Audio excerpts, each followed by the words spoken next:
એનું નામ થઈ ગયું કે આ ભાઈની ભેગા તો કોઈ ન આવે.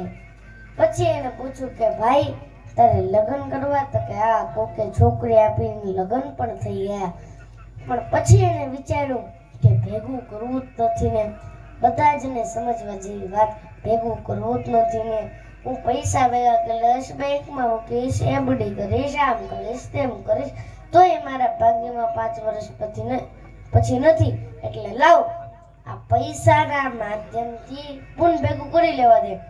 મોટા મોટા સત્કર્મ કરાવે, કુવાઓ ખોદાવે, વાવ વળાવે, હે બધા નક્ષત્રો ચાલુ કર્યા, મોટા મોટા સંતોને બોલાવીને સત્સંગના પારણો ભરાય.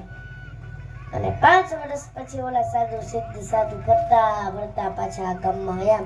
આખું ગામ ભેગું થયું. અને ઓલાને તો ભાઈ આ ગુરુ ફળાતા દોડતો આવ્યો અને ધૂળમાં દંડવત કરવા માંડ્યો. એને કીધું કેમ છે ભાઈ? તો કે ગુરુ, જ્યારથી તમારી દ્રષ્ટિ મારા ઉપર પડી છે ત્યારથી ઈશ્વરે મને 1000 હાથથી આપવાનું ચાલુ કર્યું છે, પાછું વળીને જોયું નથી. અને ગુરુ 5 વર્ષમાં દુઃખ શું કહેવાય ને મને ખબર નથી પડી. ને 5 વર્ષ કેમ જતા રહ્યા એ ખબર નથી પડી. ગુરુ એને કીધું તૈયાર થઈ જાજે, 2 દિવસ પછી તારા 5 વર્ષ પૂરા થવાના છે અને જે પરિસ્થિતિ હતી એ જ ચાલુ થશે.